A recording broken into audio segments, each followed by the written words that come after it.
I'm Sandy Momanyi. I'm a content creator. I'm a student at Meru University at third year, taking finance. Yeah. Last year, I started experiencing a lump below my knee, and it was painless, so it was something that wasn't normal. I decided to go to hospital around the school where they did an x-ray, and then they told me something with normal tissues. I then went back home. After some time, it was growing gradually, it was increasing day after day. I later decided to go Kangondo Hospital, where still they did another x-ray and told me the same thing about soft tissue. Actually, there was a doctor who told me that such cases, I think it's better to do in a district hospital. That's when I decided to go to Mama Lucy, where they conducted a biopsy. And after the histology report, it showed that the lump had cancer cells. So I had to be referred to Kenyatta National Hospital for staging before getting into further instruction from the oncologist that deals with cancer. The first time they broke the news to me that I have cancer, actually it was easy because there before I didn't know a lot about cancer. So I took it lightly, but reality started hitting when the oncologist told me, now you're getting into chemotherapy and these are the side effects. That was when reality started hitting and I was like, no way, I'm not going to make it. I told my parents the first thing that I've been told I have cancer. Because I'm not around them, I don't know how they reacted, but I think it was so bad. They were so sad. But now coming to the whole thing, now chemo is here. I knew about chemo actually. So chemo was the worst part of it. And let me tell you, chemo is not a joke.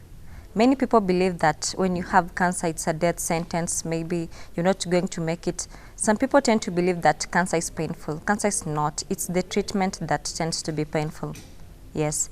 And chemo has a lot of side effects. Those are the ones that sometimes tend to lower the immunity of a patient that leads to death at some point.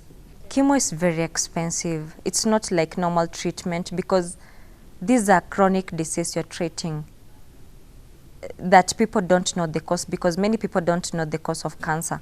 So when it comes to medication, you don't expect to be like normal treatment. Chemo is delicate, let's say. You just can't give chemo to somebody whose immunity is low because you're killing them. Chemo kills. Okay, if you can make out of it, you'll be lucky, and if you want, yeah, that's the nature of chemo. I had to do a fundraising for people to come through because even after I was told that I have cancer, starting my first chemo, after going home, coming back for the second cycle, I contracted COVID-19. So going to the isolation and all that, coming back for the cycle again for the second, it was expensive. So people had to come through with whatever they have and help me with paying the bills. Many people believe that some people tend to do fundraising sometimes and maybe it's not even true. And then some can tell you you're manipulating people to get money to live a posh lifestyle, you see.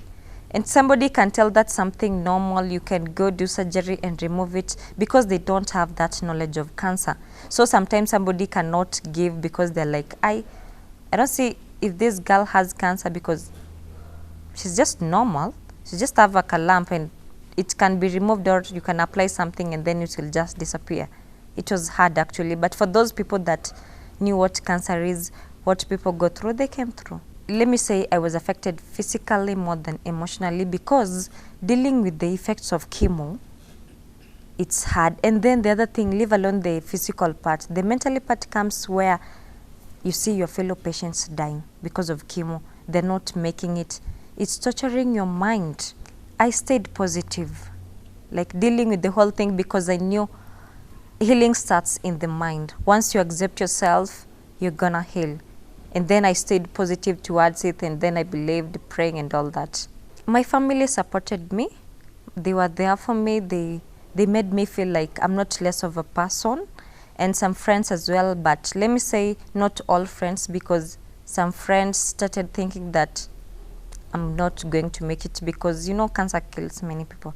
So they believe that I'm also going to die. So for the few real people, they were there for me. They supported me emotionally. They took it lightly and supported me until I made it. After I got the news of cancer, I had to communicate with my lecturers and tell them, this is what is happening. I won't be coming back to school. So I deferred. I didn't have to go back to school again. Actually, I felt bad because I love my classmates and then they cared a lot. So I was trying to imagine going back to school again, getting new people. At first it hurted, but then it's life. Health comes first. Because right now I'm okay. I'll go back to school, I'll make new friends, so life will go on as usual. So I don't have to focus where I was. Okay, although right now I could have done with school and all that, but plans change. Yeah, things can't always go the way you want them to go. So with my chemo journey, you normally go, when you start with the first chemo, you have to go home for like 3 weeks to make sure the side effects thereof and all that. Coming back for the second, so it's normally like 3 weeks per cycle, 3 weeks per cycle. Sometimes when the side effects are not over, you have to go like for a month and then come back, do tests to make sure the immunity is okay before giving another cycle of chemo. Let's say per cycle, it's not okay, it's quite expensive. And then let's say for somebody that has NHIF or insurance covers, it's kind of easier because it tends to cover for the chemotherapy. But when you amount like the days that you're being given chemo, let's say for somebody that doesn't have insurance, maybe you can pay to around 50,000 per cycle. In my case with chemo, the first 2 cycles I didn't have NHIF, so I had to contribute money from friends and people to come through for me and pay for the chemo. But during the next cycles, I had NHIF. It used to cover almost the whole amount. And then we used to add like, we had to top up a few coins so that we can cover the whole bill. But NHIF played a big role in covering the medication. So I was diagnosed with osteogenic sarcoma, which stands for bone cancer. Yes, after going to Kenyatta, they did their staging. It was stage 4. Yes, and it had already spread to the chest, to the lungs. So after doing the 4th cycle of chemo that I was given, we had to conduct a PET scan to check if the cancer nodules that had already spread had already disappeared. The PET scan came out so well. There was no cancer on the lungs anymore, and it was only on the primary source after even conducting the MRI. So it showed that the primary source where the cancer started, it's the only place that the cells are there. The next option ilikuja ni amputation, because what people don't know, cancer huwa haikatwi, cancer inachomwa. So some people are even telling me that usikubali kukatwa mguu, they can get rid of the tumor. They're forgetting that cancer ikikatwa, you will die, because those cells hazifai kukatwa, they are meant to be burnt. And that's when they opted to go a mile of getting rid of the whole thing by amputating, going to an extra of cutting normal tissues where the cancer cells hazijafika. The news of getting amputated, that was a huge move. It wasn't easy for me. And the good thing about these people, they have to put you through guidance and counseling to ensure you've made peace with it before coming to the whole thing of cutting your leg, amputating your legs. Coming to the decision of accepting myself, it's because during the time I was undergoing chemo, we had fellow patients of osteosarcoma, and they had the same tumor as mine. And then there's this case where someone is being told, get amputated to get rid of the whole thing. But then they're like, no, I can't lose my leg.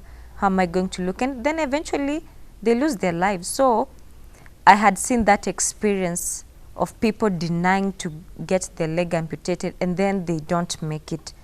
So I couldn't risk my life because of a leg, and then I'll eventually die with the beauty of the leg. So I made peace with that after seeing people are not making it when you refuse. Yeah, I had to accept. I had no option. Reality hits harder when you wake up the next minute you don't have a leg. Because now you can imagine the activities that you used to do, you're not going to do them anymore. And then so many people that right now you're depending on people, because there before, there are activities that you used to do without no one assisting you, but now you need help. It was hard, but let me say, when you have good people around you, everything gonna be easier. There's nothing you can't do. I adapted actually after a few months and getting, let me say, physiotherapy, yes. And I underwent physio, and everything went easier for me. And the healing process was much easier, except for the part where phantom pain comes in.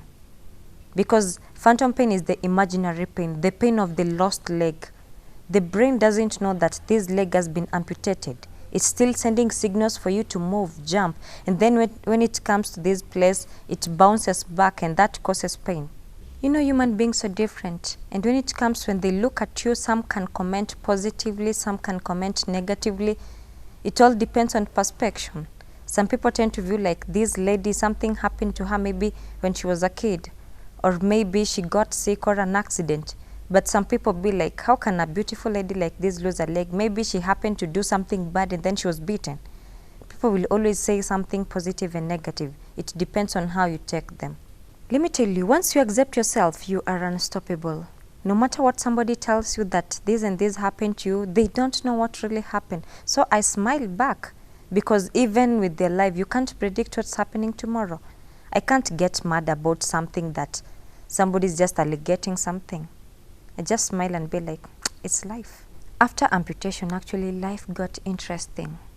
Life got even better, because we as amputees, there are opportunities out here for us that people don't know. And then take advantage of it, because even after amputation, yes, I opted for going back to school, but now I have to get a prosthetic first before even going back to school so that life can be easier for me with coping up with school activities and all that. Working, it's just normal. Yes, I work like I used to do before, but the problem comes when you're dealing with something heavy. You know, I can't lift heavy things because I'm using the clutches to walk. But doing activities normally, like house chores, I'm doing them normally like I used to be before being amputated, and even after being amputated. I'm still doing the same things. And let me say right now, I'm proud of myself than there before, because I've come to the limelight and tell people who I am. I'm proud of myself because out there are amputees who are hiding themselves, who don't want to be seen because they're afraid of people judging them. But I had to stand out and show people that even us, we're human beings, and it's just that we're missing a body part. I had to go get for it. You can dance very well, balance and everything. It's all starts in the mind. Once the mind is activated, like I'm gonna do it, stay positive and act towards it, you're gonna make it. Prosthetic limb is very expensive. The higher the money, the better the leg. Actually, you can get according to your budget, but you can't get the best. You know, they always say it's like somebody has a Vitz and somebody has a Range Rover. They're both moving, but with this one, with the Range Rover, is much, let's say, stable, yes. So the benefits of having a more expensive prosthetic limb, it's because it comes with its advantages. It can serve you because at some point you might get thick, you might get thin. So if you go for a cheaper one, once you get thick, it's over for you. You have to go and buy another one. If you get thin, it's over. But when you aim for a expensive one, it can be adjusted.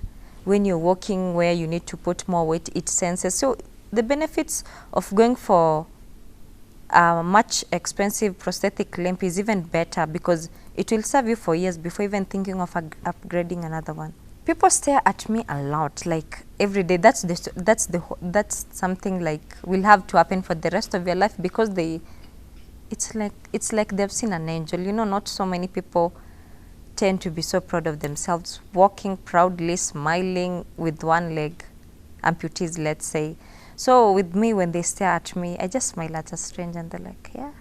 So it's normal for people to look at you. Maybe they've seen a miracle. When it comes to physical challenges and mental challenges, personally, I'll say mental challenges are harder than physical, because that's the state of mind. When it comes to mental challenges, it's a state of mind. And once you can't control your state of mind, let's say even it will affect even the physical way of life. As for me, physical challenges is not hard. As long as your mind is stable and you have a good state of mind, you can beat whatever that is trying to stop you. So I'll plead with the government when it comes to cancer. The cancer patients really need prime care, and I would like to plead you people like to lower the prices of the chemotherapy so that it can be quite affordable to the common Momanyi. For the people out there fighting cancer, let me tell you, cancer is not a death sentence. And look at me today, I'm a cancer survivor.